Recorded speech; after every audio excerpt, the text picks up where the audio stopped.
Okay.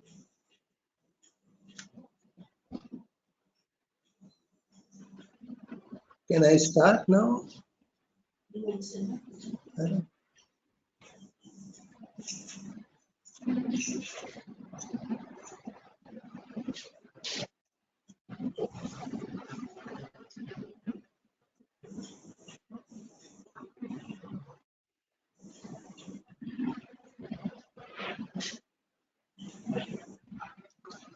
Good afternoon, sir. I have started the broadcast. Okay. So I will start my lecture now. Okay. Yes, sir. Yes, sure. Yes, sir. Okay. Well, a very good evening, friends. Before I go into the contents of my lecture on responsibility of stakeholders of earthquake part 1, I would like to congratulate Qcrete India Private Limited for completing 25 webinars. So this is the 25th webinar, which is being held within a very short period of few months.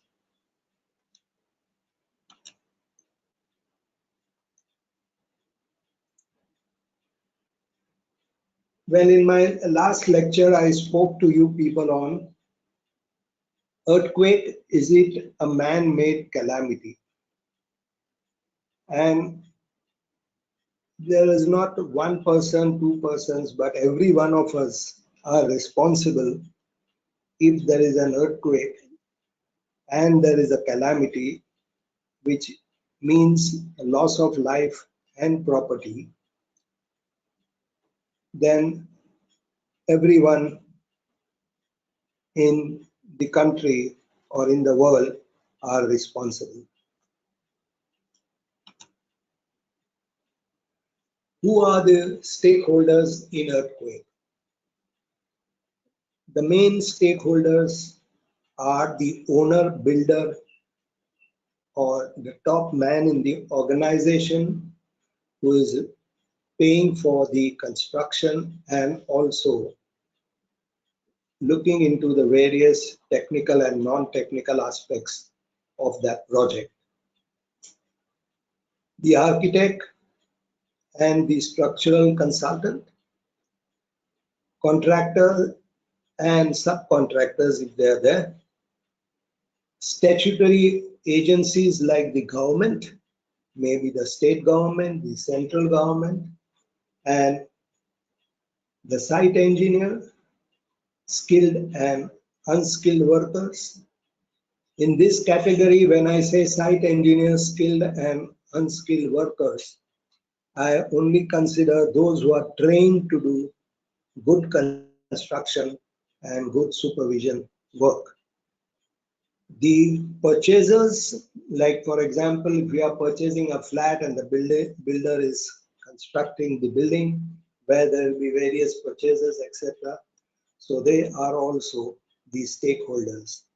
And since I am addressing the engineers, I say even you all are having great responsibility in case there is an earthquake, if you can avoid the calamity. The owner, builder, top man in the organization, generally it is said that the top man in the organization must be convinced that the quality must be had, that it should be had, and having been so convinced, has sent out a word that it must be had. This is a good saying from the introduction to the book on concrete by Macmillan. And on the screen you see two individuals. One is late Dr. A. Ramakrishna, who was heading the ECC group of L&T, and I remember him very well because in the Tata Electric Company's project, they were doing considerable work on the various structures, and especially when it came to unit number 6, they had the major package, which included a lot of concrete work and also steel work to build the power station. And on the right hand side is Mr. J.R.D. Tata, late Mr. J.R.D. Tata. And I happened to work under him when he was the chairman of the Tata Trust.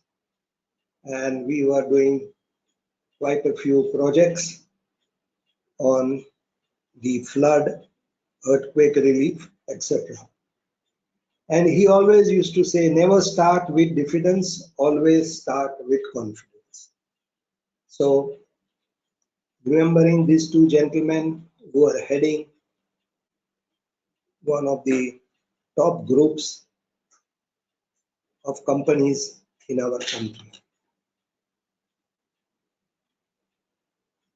The builder, developer, or the owner, they generally develop the property for themselves or mostly for others, the common man who occupies the buildings or offices, etc.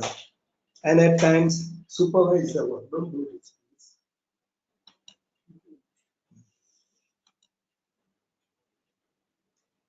In the photograph, you see one of the top builders of our country, Hiranandani, and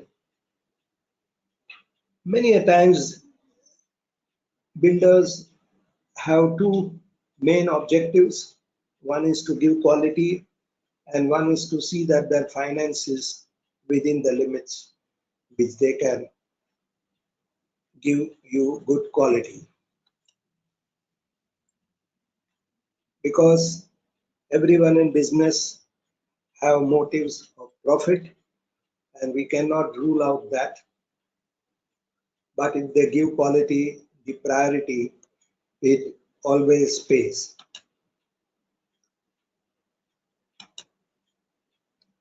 And these are the beautiful buildings they have constructed in Powai. What are the responsibilities of the top man of the owner? He can be a managing director, he can be a chief engineer, he can be any designation or a CEO. His first role is the selection of the architect, structural consultants, and in a large project, in a high-rise building, etc., they have also to appoint a proof consultant who checks the design done by the design consultant. Contractors and project team are also appointed by them, including the quality control and quality assurance, the QA/QC, and its reporting to the top management. Selection of important design parameters, specifications of materials including concrete and steel, choice of the codal specifications they desire for that project, review, give suggestions and or resolve quality assurance and other issues during the execution of the project, ensure that all the statutory laws and rules are followed and timely approval taken, some before the construction starts and some after the construction is over. Well, here is a good example of the Mansi building complex, which collapsed during the Bhuj earthquake, and it was located 330 kilometers away from the epicenter in Ahmedabad, and 33 people died when a part of this building collapsed. It was observed that additions and alterations were done after approval from the statutory authorities, and this caused loss of life and property. The builder had a flat on top of the building. He had made a swimming pool, as well as he had projected part of the building, giving big cantilevers. As a result, the building became dangerous, and when the earthquake occurred, the staircase and all the projected accommodation which he had done in the top floors collapsed, killing 33 people. As Providence would go, the builder survived this earthquake, but he lost 8 members of his family in this earthquake. Generally, very attractive buildings are built to impress the buyers when they see their external look. But after the earthquake, nobody likes to go near these buildings.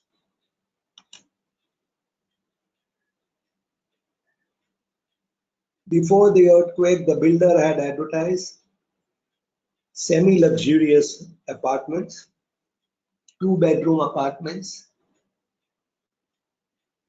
SN developers were the builders.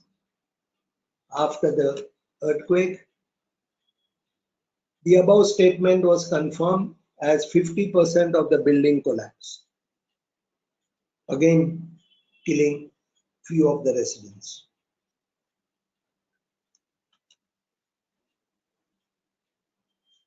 Further we go, what are the responsibilities? Specify necessary requirements of structural safety and durability, very important. Has to give importance to quality over cost and time. Many a times people, in the guise of economy and time, they sacrifice the quality. Review construction planning and supervision. Review timely availability of the statutory approvals, materials and equipment. These are very, very important things, because I was also part of the Tata Electric large projects of the thermal power station, and I knew there were many, many engineers looking into planning, into supervision. Supervision was a very big team, included quality assurance and quality control, and also a team of engineers were ensuring that the approvals are taken in time so that the construction does not get delayed. There were special group of engineers coordinating the materials and equipment for the power station, and equipment used to come from all over the world, so they had to be coordinated very well and ensure that everything is ready before the equipment arrives. The owner and builder will always insist on gainful use of available land and open spaces, or what we call as the floor space index, to the maximum possible. Open spaces are not adequate here, you can see, and you will be surprised to note that in Ahmedabad itself, 33 buildings either completely collapsed or partially collapsed and got damaged because their adjacent buildings, which were taller than them, fell on those buildings. So huge problem is there if adequate spaces are not provided around the buildings, especially because now we are going higher and higher than what we were doing earlier. The stakeholders are also the architects. They prepare the concept, plan, layout, and elevations, and at times obtain various statutory clearances and coordinate with various suppliers and agencies, and also supervise their work, the work. It all depends on who is given the scope. Sometimes the consultant has the scope to supervise. Sometimes the owner himself has a full team of engineers supervising the work, like the Tata electric companies. Or sometimes it's a team of consultants and architects who supervise the work. So it's very important selection of architects, and the structural designer is a very important responsibility on the owner or the representative of the owner. What are the responsibilities of these technical people? They plan layout and location of the building, ensure plans are as per the local municipal regulations, very, very important. Assures constructability of layouts, planned and elevation by developing a good construction agency, deploying good construction agency. Building, they have to ensure that building is symmetrical both in plan and elevation, very important, because asymmetrical buildings become victim of the earthquake if they are not properly structurally designed. Minimize or avoid unframed columns, stroke floating columns. I will show you.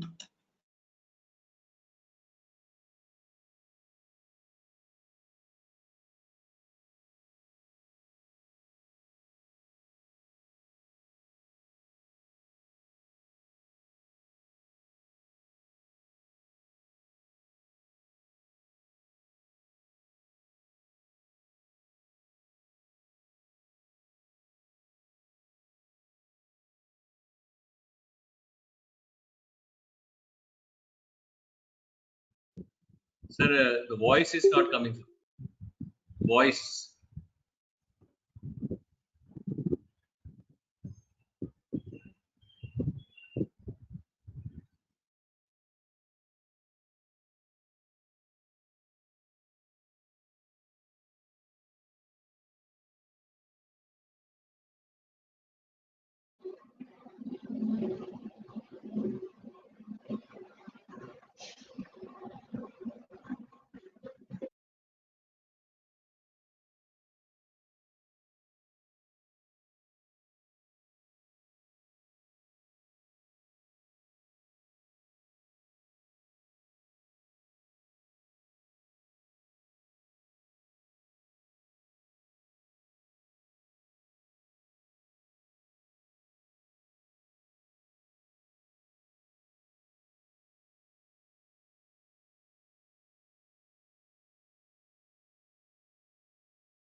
Yeah, now.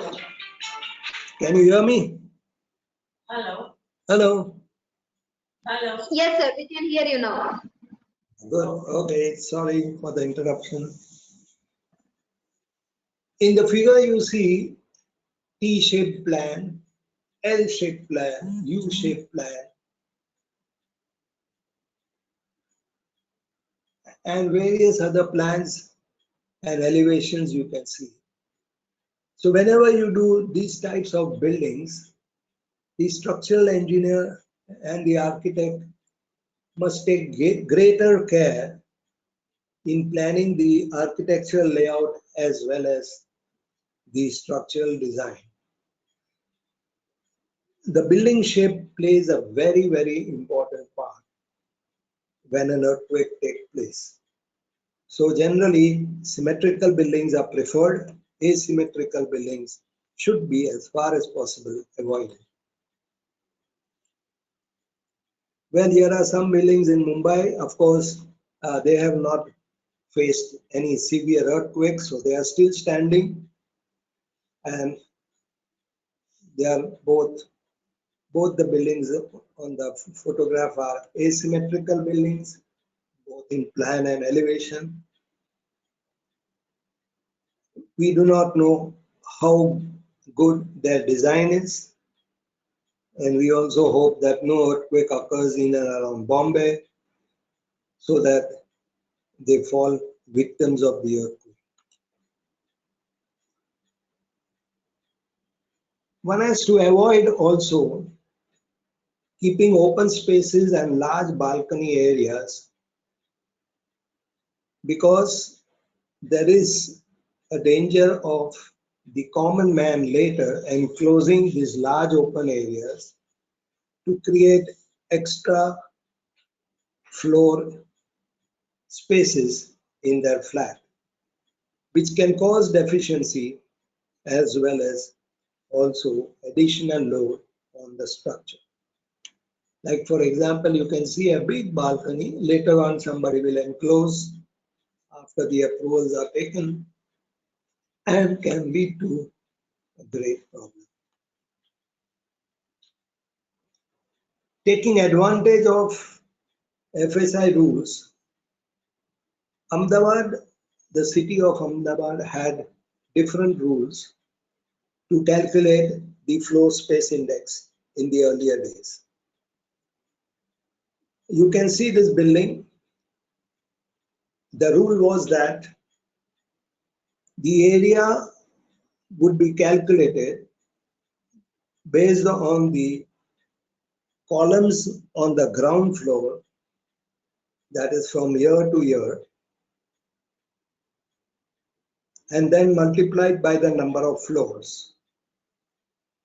If there are cantilevers and floating columns on the building, then those were exempted in the calculation of FSI.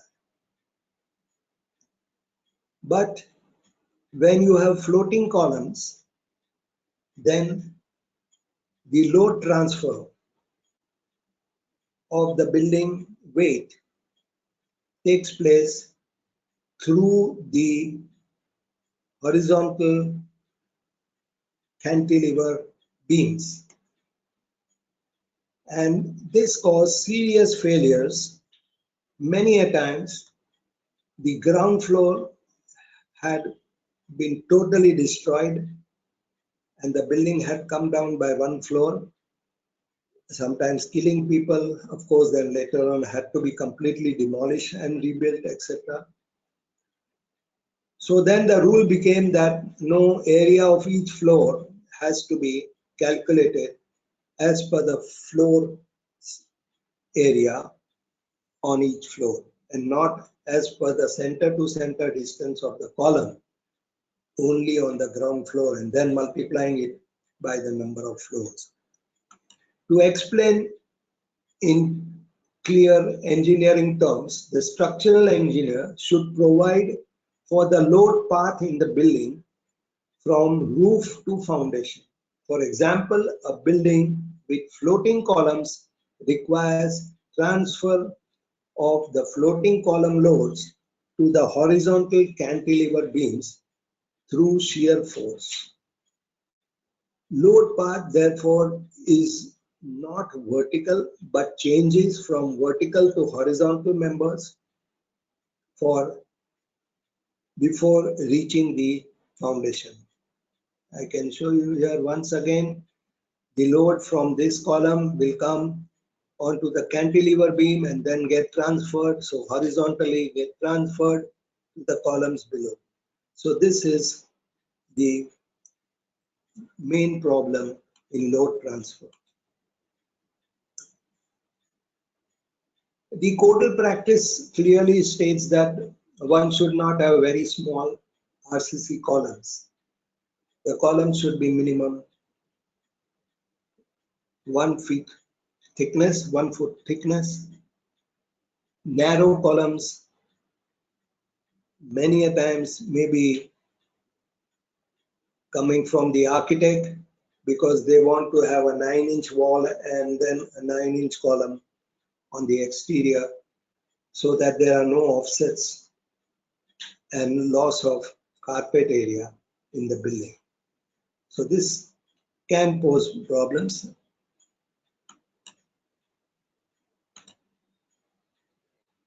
The licensed structural consultant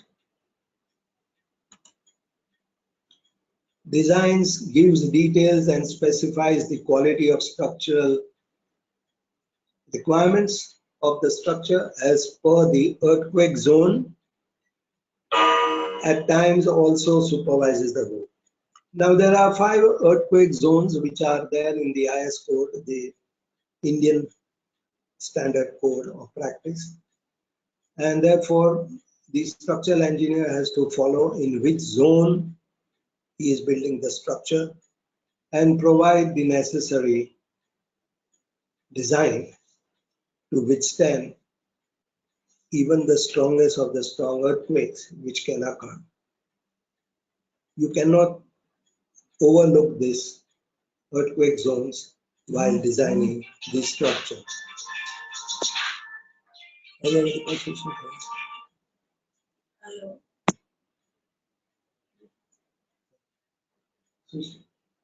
I have been disconnected. The structural design avoid slender columns and beams. Put silent on here. Avoid the future scope to enclose large open spaces, as I told you earlier. Provisions of adequate open spaces between the faces of the adjacent building. Plan shear walls and stills between the stills in the area.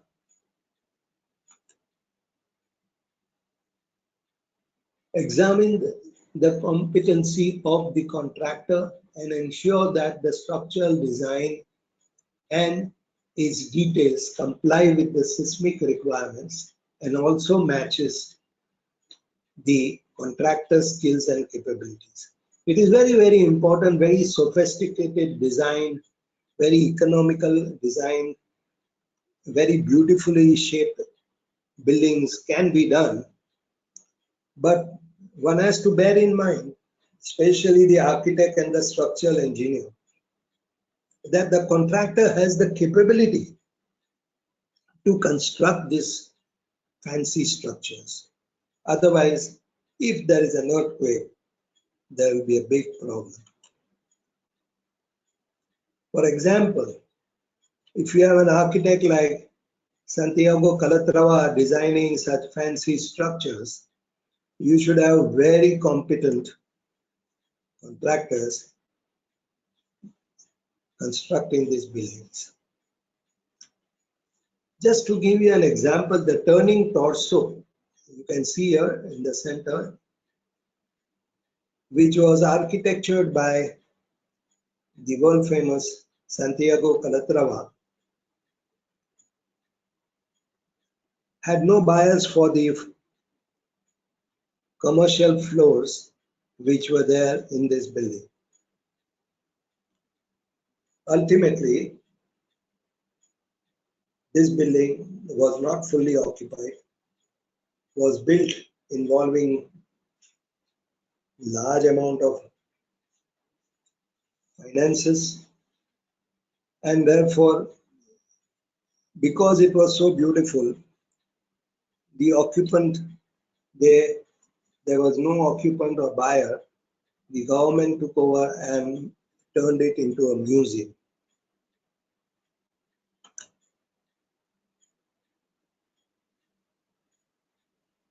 There were some precast structures built for schools, especially in a record time, and most of them collapsed. And it was seen that the joints between the columns and beams were not properly designed to take care of the earthquake forces. And due to this poor connection, all schools which were identically designed collapsed. Fortunately, there was a holiday on the day which earthquake took place, so there were not many casualties in this school. Flamingo Hotel in Kandla also was designed with very slender columns. Maybe the architect or the builder or the owner knew the bird flamingo very well. Flamingos have very slender legs, so wanted again to be designed with slender columns and beams, and that resulted in a collapse. This was a freshly built hotel, and many inmates who were residing in this hotel at the time of the earthquake lost their lives. And you can see the photograph on the left of the collapsed hotel. Remedial measures suggested for soft floors or stories. What is a soft story? A soft story is a building, generally the ground floor, having only columns, no walls as fillers. So here are some of the suggestions. If we are having a soft story and a large building over it, your stilt columns on the ground floor should be of larger size. Or you will have to brace the corner columns with each other so that that swinging moment of the horizontal force is taken care of. The alternative is also to build RCC shear walls between the columns, right from the ground floor to the top floor. And many a times in Mumbai, the occupant feels that all the columns, all the walls between the columns have no structural value. So one has to be very careful. If you see an RCC wall, then it cannot be demolished. Many a times people have demolished the shear walls and have landed into problems. If there is no concrete wall, a brick infill between the columns would be necessary. But masonry walls are not as strong as the concrete walls. So it is always, and concrete walls, the shear walls are reinforced, so they can take care of the unforeseen horizontal loads which come during the earthquake much better than the masonry walls. Here you can see a 5-star hotel, Continental Hotel, lost its ground floor because of the soft story effect, maybe because of the lack of shear wall in the stilt area. Structural engineers again has great responsibility. They have to plan the staircases and passages for safe exit. During an earthquake, we are more worried about the exit and not the entry, because people try to rush out of the building into the open area adjacent to the building so that they are safe and they don't get trapped in the falling debris. Plan your staircases properly. The width of the staircase, the passages, etc. should be very adequately planned and also designed properly. Many a times, the staircases which are external to the building, on one side they are touching the wall of the building and the other side they touch the column framework holding the staircase. They collapse because the staircase itself acts like a diagonal bracing and fails. So this is very important aspect. I'll show you some photographs of how staircase failures have occurred. And you must remember that it should not happen that people trying to escape from these staircases die because the staircase itself collapses. Ensure doors and windows openings are as per the provisions given in the code practice. Avoid large openings for corner windows and doors. People like to have a good view from the corner rooms, etc. But if you have large windows, they are dangerous. I will show you some photographs of those also. Supervise to ensure that the work is done as per the portal specifications and approved drawings. This is very, very important when, if there is a proof consultant or when the consultant reviews his design, he should make sure that all the portal specifications are incorporated in the approved drawings. Here you can see the staircase completely collapsed because this was on the external face of the building on separate columns, and some were just cantilever staircases which acted like a diagonal bracing and just gave way. Cantilevers behave in a very dangerous way, and especially if you have a large cantilever like this, it can collapse. Now, if by chance you are residing in a building and you are able to come down the staircase, but when you reach the ground floor, there is a huge cantilever crushing your body. It's very, very dangerous. So this is very important that the cantilevers are designed carefully. Their reinforcement is done properly as per the details shown in the codal practice. I will give the names of the codes which will come later on, where all these essential precautions have to be taken should in case the earthquake occurs. Here it is. I was telling you, corner of the building with large openings. They collapse and leave the entire building like a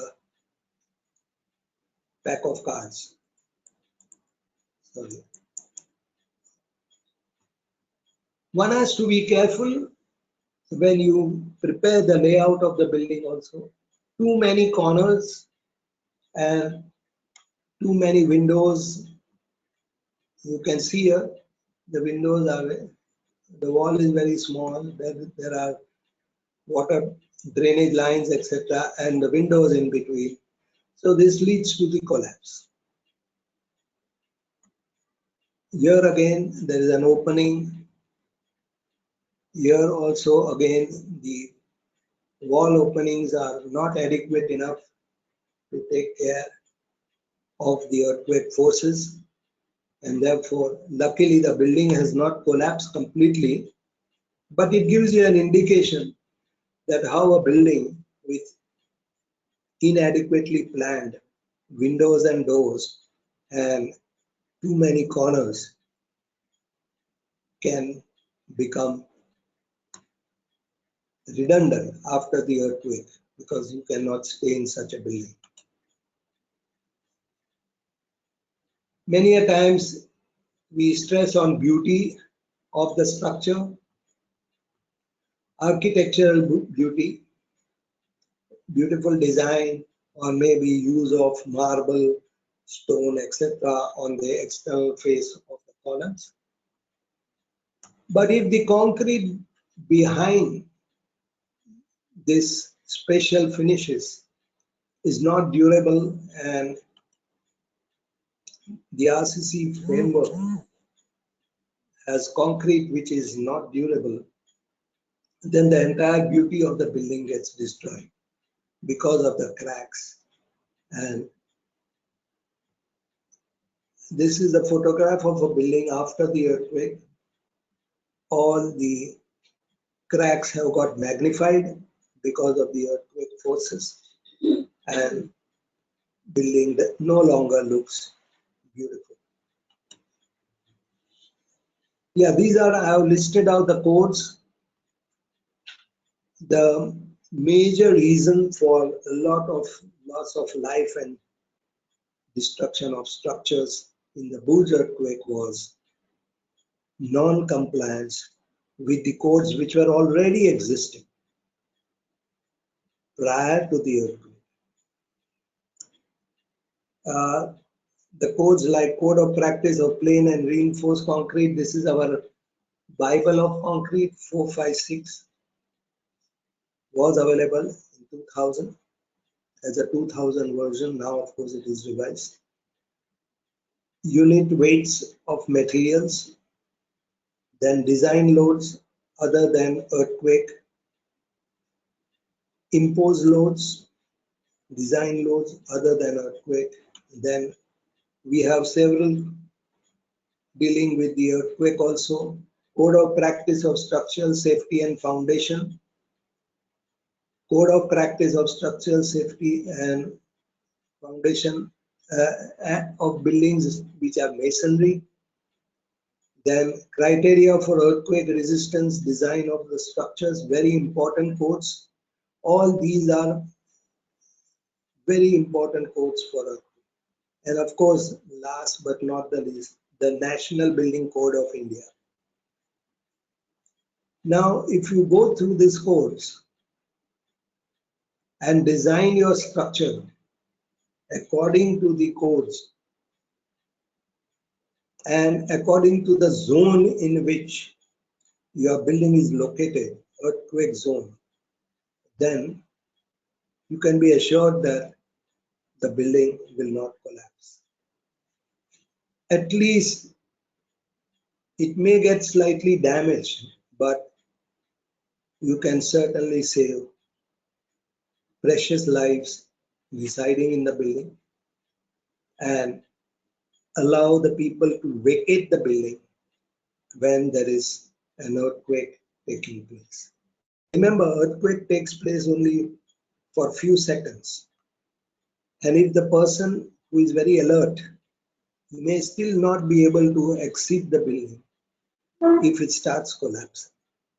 So it's very, very important that the building should not collapse under any condition, especially if we have taken the precautions which are given in the codal, in the various codes in our country.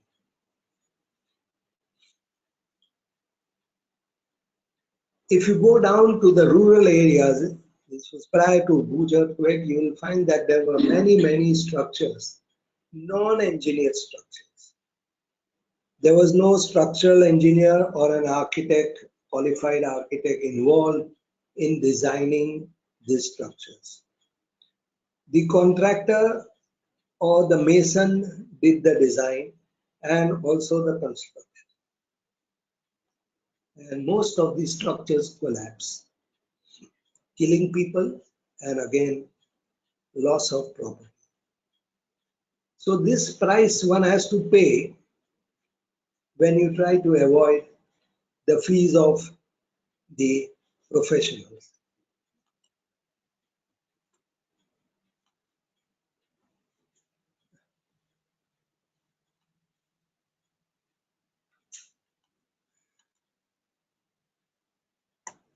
This is another example of rural construction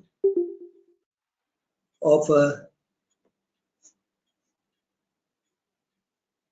bungalow owned by a sarpanch or the village head, which he built at the cost of 23 lakhs, rupees 23 lakhs.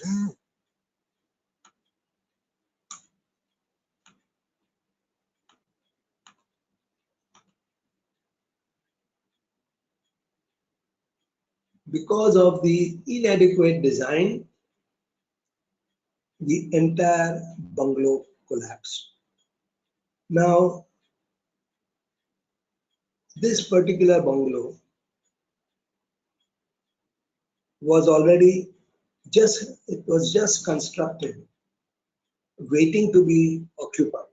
But fortunately, they had planned the inaugural ceremony or the puja, which we do for this bungalow.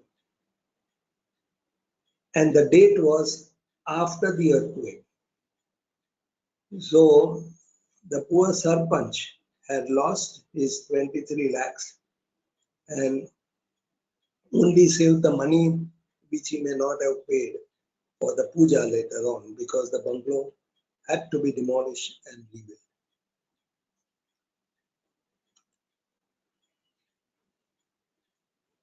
Sometimes the building swings in such a way that the wall between the columns develop cracks and at times just collapses.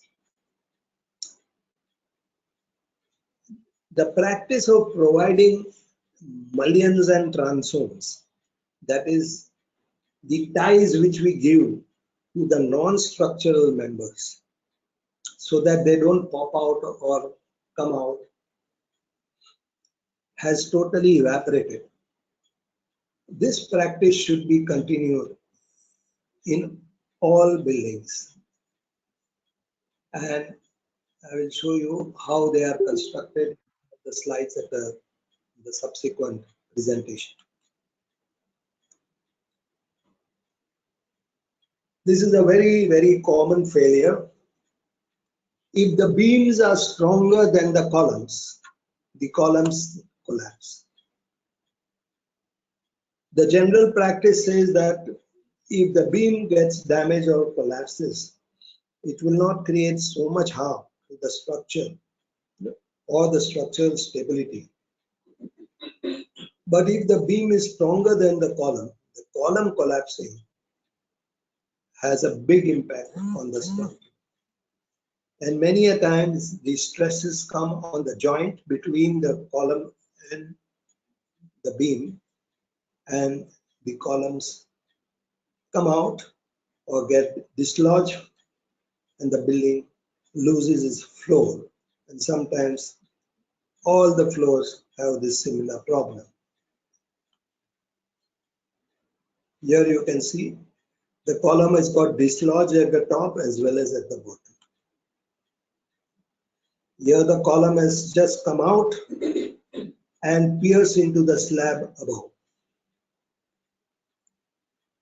So you have to make beams, or you have to make columns which can take 1.2 times the load more than what the beams take. This has to be incorporated in the designs.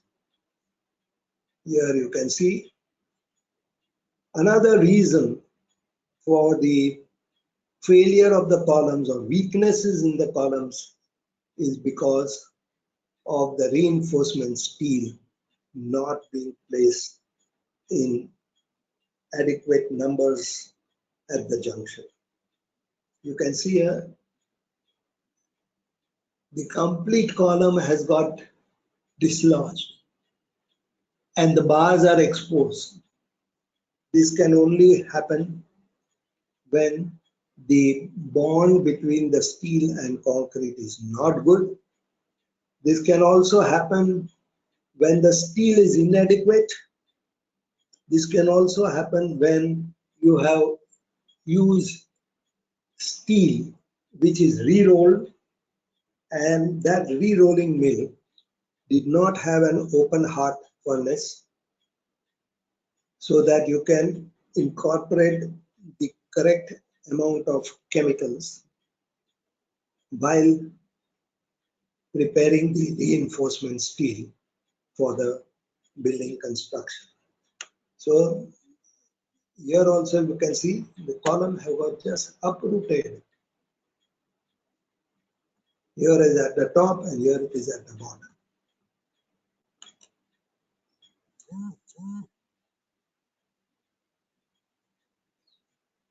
Structural, the common causes of failure in high-rise structures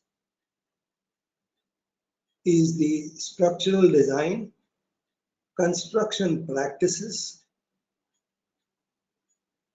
poor maintenance, and then additions and alterations in the building. I remember when we were told to draw a cross-section of a building, you can see here,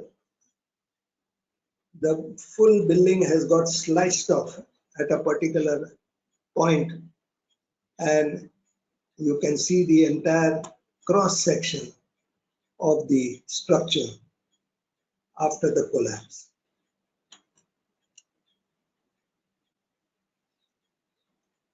Heavy tank loads or large lateral inertia forces, which is maximum on the building frame at the roof, come in during the earthquake. And this causes the structural members like tanks, etc., water tanks,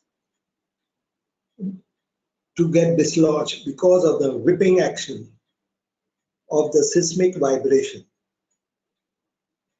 And these are not often accounted in the design. Therefore, it is very, very dangerous. The whole tank could have got dislodged and come down onto the people who are trying to escape.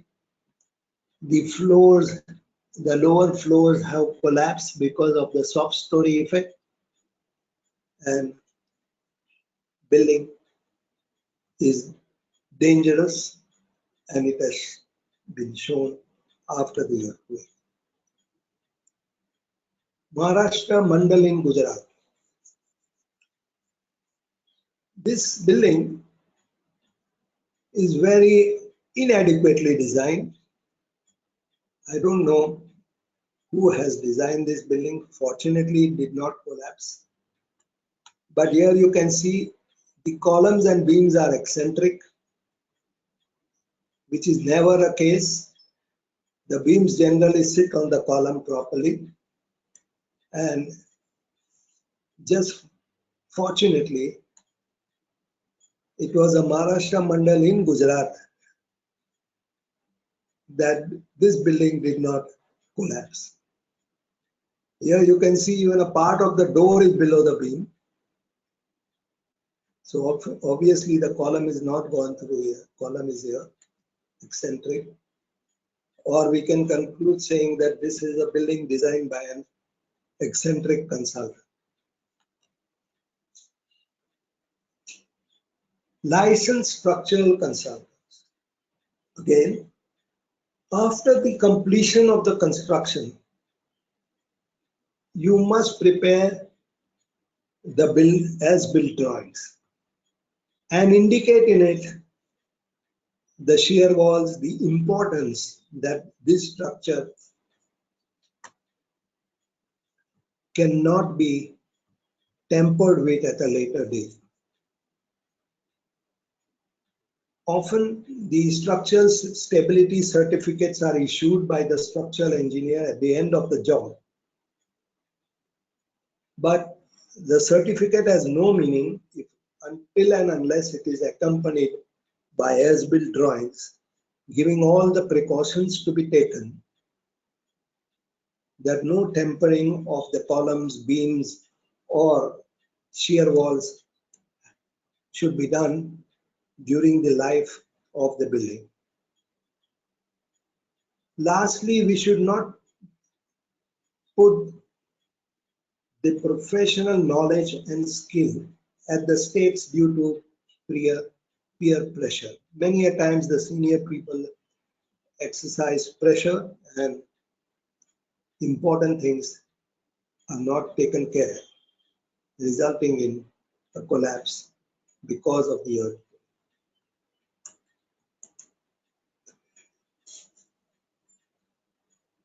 This is another very good example. The plinth beams at the foundation levels were not provided in this building. 6 people died and the entire building collapsed.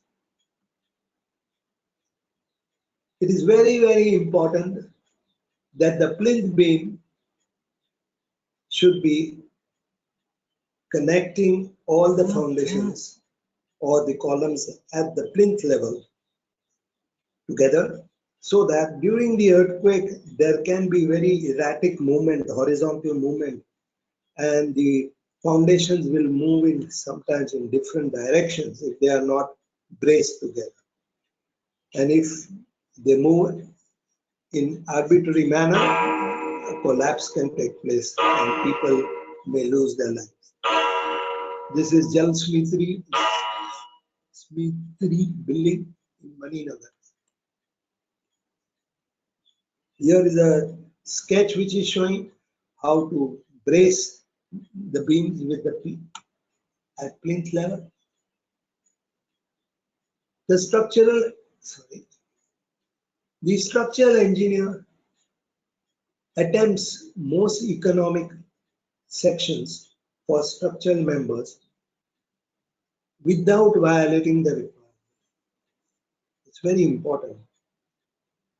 And also make sure that the depth of the column, or rather the width of the column, is adequately located so that if there is a strong earthquake coming place, then it can take care of itself. Like for example, I can give you a very interesting example. We were building the power station at Trombay, and when the first structural drawing came of the pile foundations, they had given raker piles, because raker piles are supposed to take the earthquake forces much better than the vertical ones. And all the raker piles were shown in a rake in the north-south direction. And in the east-west direction, no raker piles were shown.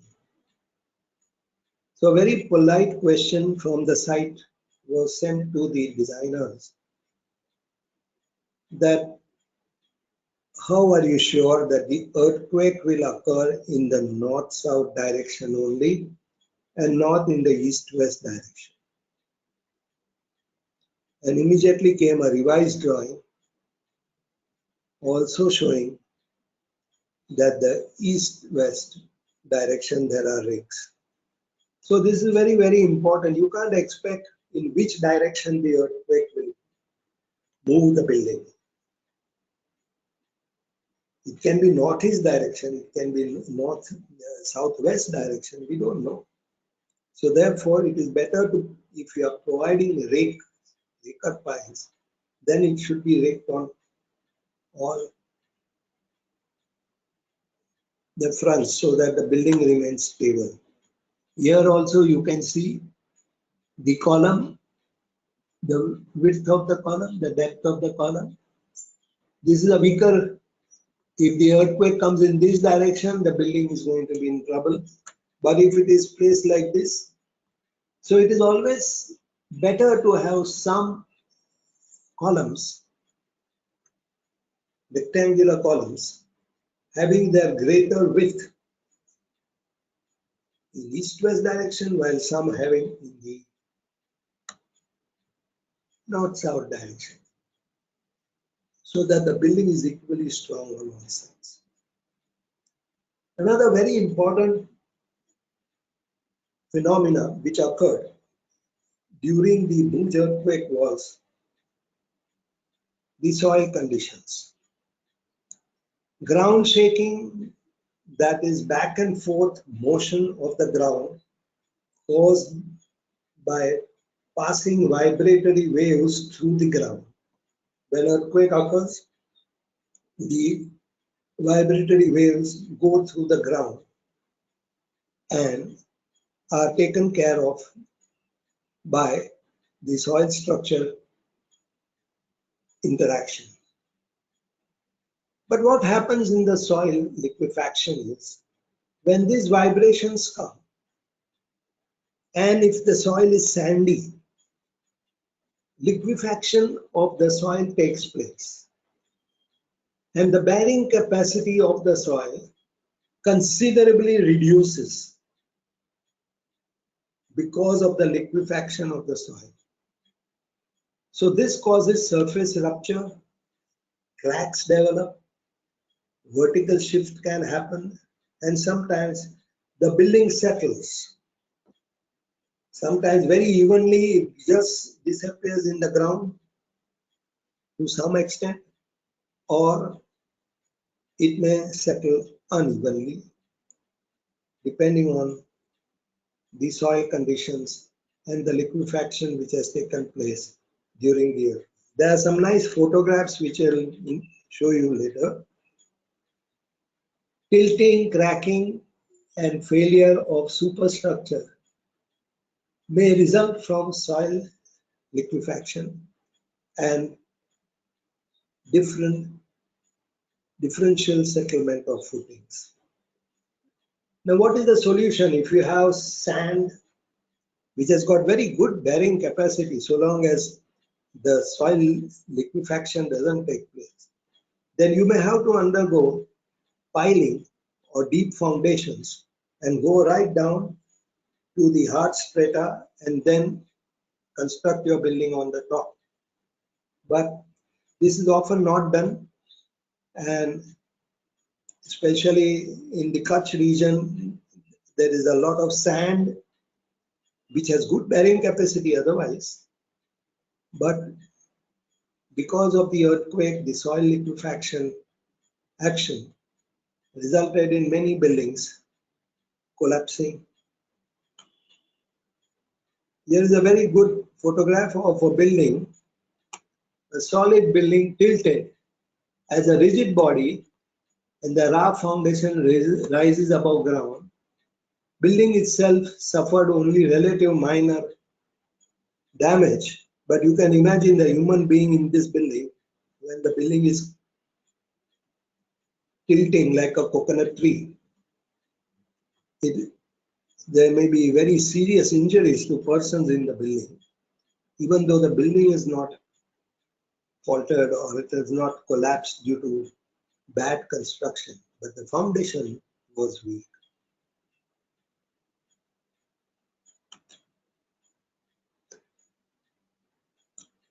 This is another building you can see in one of the earthquakes in Indonesia, and the building sank evenly about 1 meter into the liquefied soil, and the displacement of the building which went into the ground caused bumps on the road outside. This you will not believe, in Anjar, a 7-storied building looked like this. Almost 2 floors went into the soil, and the remaining building is protruding out. But this sort of effects are very, very dangerous.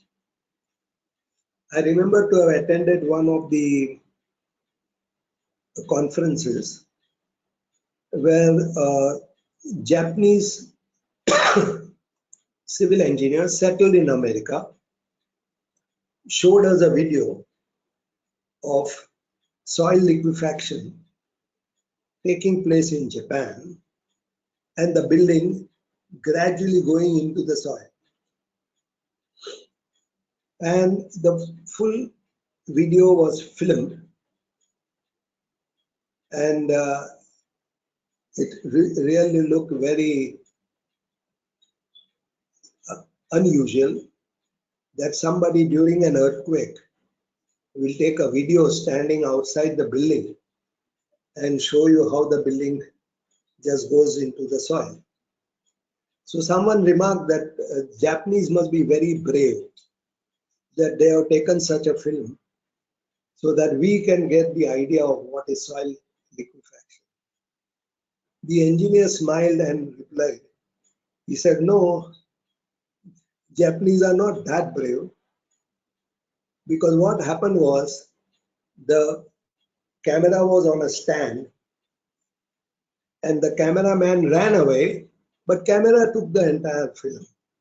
So this is how the soil liquefaction everyone can see. It is a very good film. Unfortunately, I don't have a copy of it.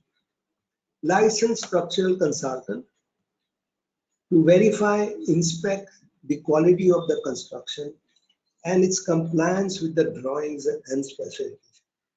A very important role has to be played by the engineer. Many a times,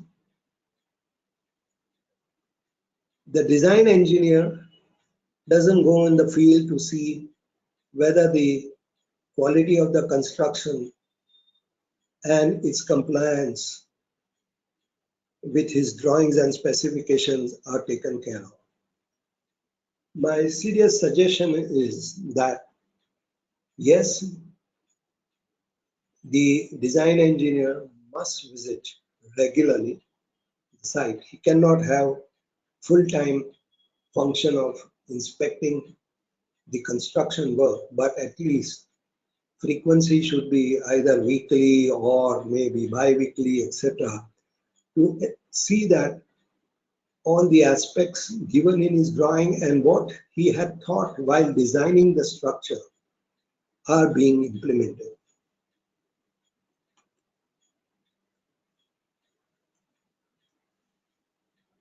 Sometimes it surprises us.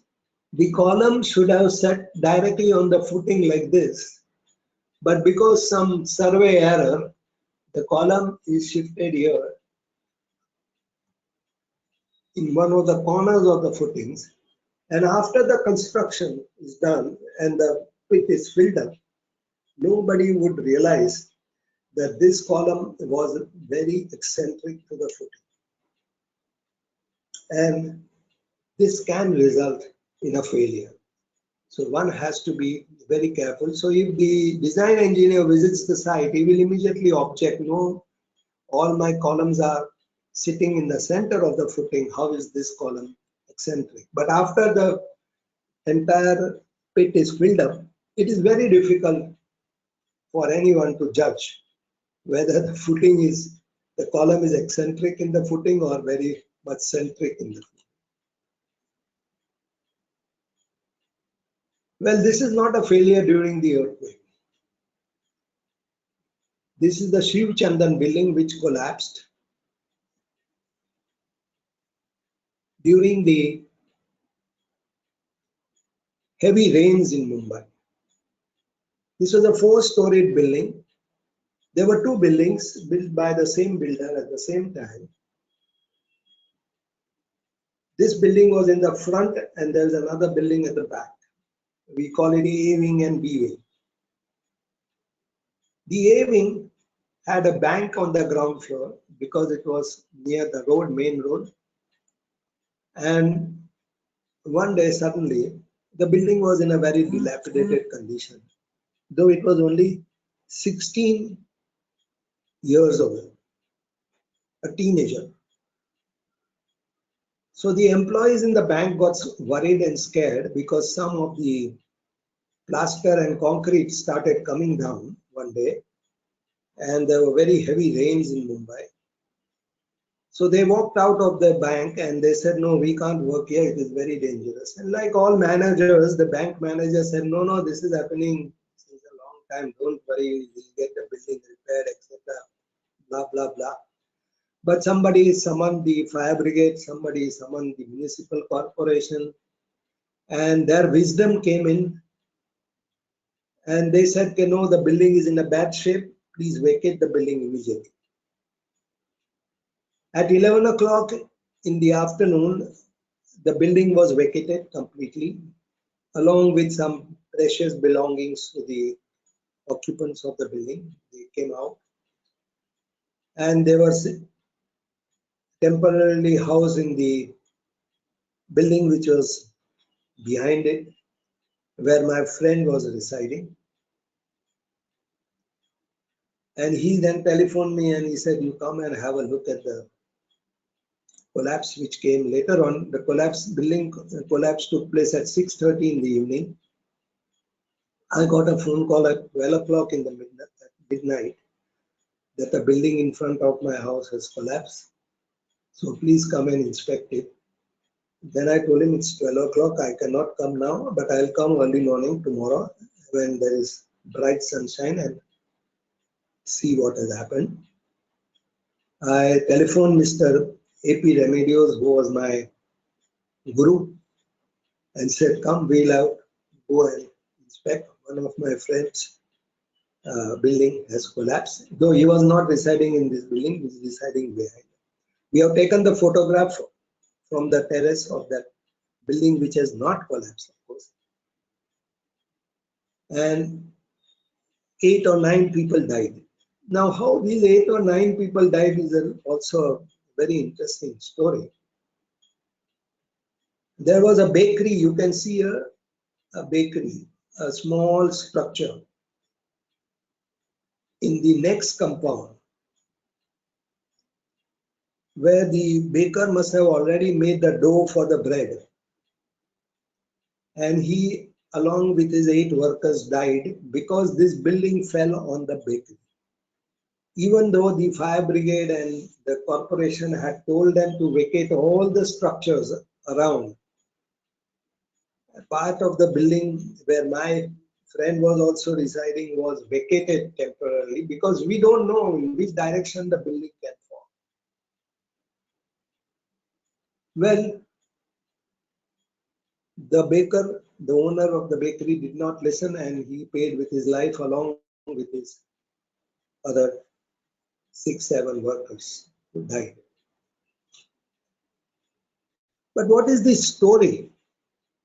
This building later was rebuilt, and to the surprise of everyone, when the foundation was going on, they found that the foundation pits were filled with sawdust, and the foundations were founded on those pits, on this sawdust, resulting in differential settlement and cracks, etc. And therefore the loss of durability, corrosion, all that took place and created the collapse.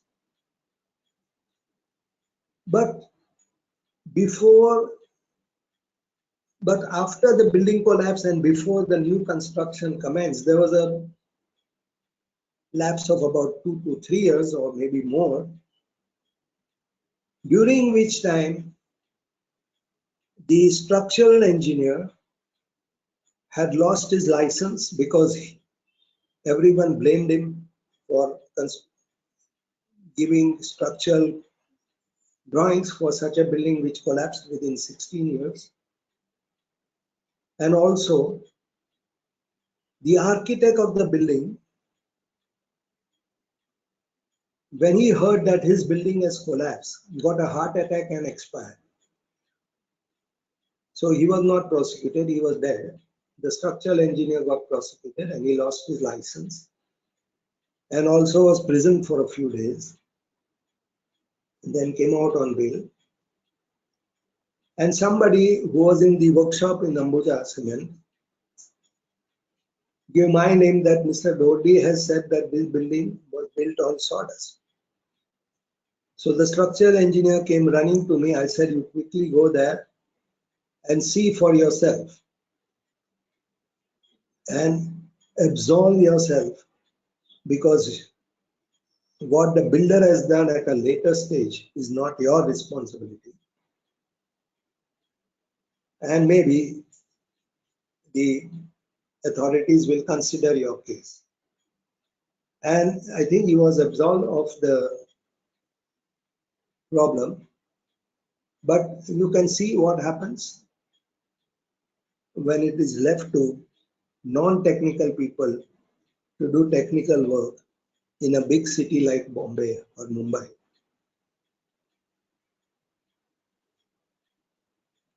This is Shiv Chandan building in Amboli Naka, Delhi.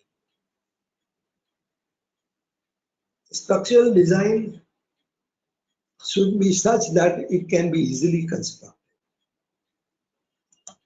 Alert the construction consultant or architect or owner in case of any inadequacies. Now you can see here, when you have so much of reinforcement because of the openings and thinner walls, etc., ultimately if you try to put concrete in it, you get a finish like this. So many a times we have to invite the structural consultant for a cup of tea on the site and show him that what he has shown in the drawing as straight lines and dots is nothing but a screen of steel where the concrete is unlikely to go in. You can't put your finger inside, you can't put your needle vibrator inside and vibrate the concrete, and ultimately you will get a finish. So it's very important that you alert the consultant of such inadequacy, and probably he will give a solution or he may modify his design before a disaster occurs. Here also you can see windows, no opening, only column, and therefore a failure. This is an interesting photograph taken by a team of IIT professors who had gone there to survey the structures which had collapsed and survey also the structures which were under construction at the request of the Gujarat government, and they were nice to share with me this photograph. And at the beam column junction, there is no actually beam, it is a beam slab junction everywhere. There were huge openings where they were to, afterthought, put water supply lines and drainage lines through these openings. Now, if you are going to damage the concrete after the work is done and make holes and openings, these will be all weak pockets in the building. Fortunately, during the earthquake, the building was not completed. So the entire load of the wall, etc., had not yet come on the building. So this building survived the earthquake. But maybe perhaps in the next earthquake, it will be in disaster if necessary corrective action is not taken. There is another structure you can see at the beam column junction, huge drainage pipes and water pipes are put. This is a high-rise building and this is the beam column junction.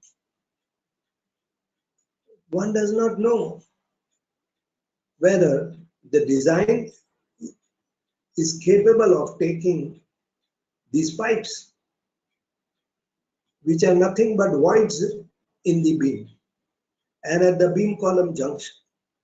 So the building is likely to be either badly damaged or completely collapse. We don't know what can happen in such cases.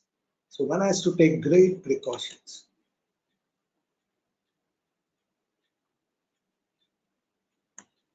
If there is a doubt in the mind of the structural consultant or the owner, then it is always better to take a second opinion.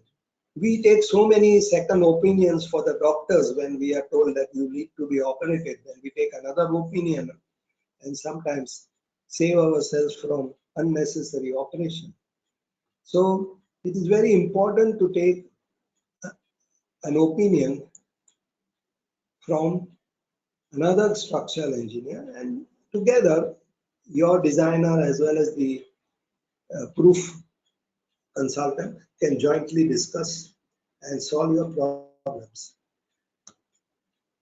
Proof consultants are generally appointed by the owner and they have to certify that the design drawing of the structural engineer is in line with the various requirements of the earthquake as well as the normal design requirements. And then only the authorities pass the design. It is very important that the structural consultant should record clearly his design philosophy and a basic design parameters in the structural drawings, so that even the site engineers are aware what is the philosophy of this particular design and what is the importance of this particular reinforcement or anything else which is incorporated as a part of the structural load carrying capacity of the structure which is being constructed. So friends, I end my lecture. I thank Shelly Fernandez MD, Kaushika and Ashwarya, his teammates, for giving me this opportunity to conduct this lecture. We will be having the further lecture also, part 2, where we will be discussing the responsibilities of the engineer, the contractor, and the common man, and what are their responsibilities in earthquake structure. Thank you very much. I also thank my wife. Every time she is very kind. This time she is giving me the Wi-Fi is not coming in my house, and she has loaned me her mobile data on the mobile phone, and I am able to give this particular lecture. Thank you. I also thank all the participants for their presence and good wishes. Now, if there are questions, you can email to me, and the email should be shellysf2013@gmail.com, and the first the 10 questions selected by the organizers, I will be answering them individually.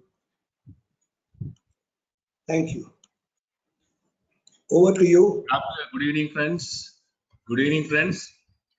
Good We evening. come Good evening. of another informative technical talk. Responsibility of stakeholders of earthquake part 1. This talk was in continuation of the talk which Sri CM Dodi has given on his earthquake and man-made calamity. We'll be having one more session with CM Dodi regarding regard to this earthquake, responsible stakeholders of earthquake part 2. Next week, time and date will be indicated, will be sent to you, the invitation will be sent to you. Thank you for the very interesting talk. So thank you, sir, for your excellent and experience sharing presentation. I thank all the participants who had spared valuable time to attend our Qcrete webinar series. Thank you very much. I'm Shelly Fernandez, signing off till the next Saturday or next Friday to rejoin you all with a new topic. Thank you very much. Thank you, Shelly. Okay.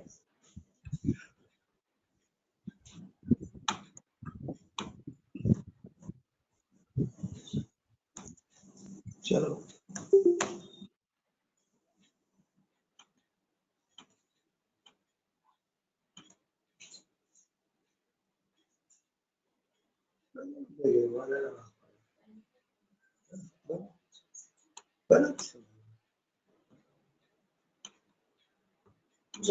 Job hotspot and नहीं कैसे भी बस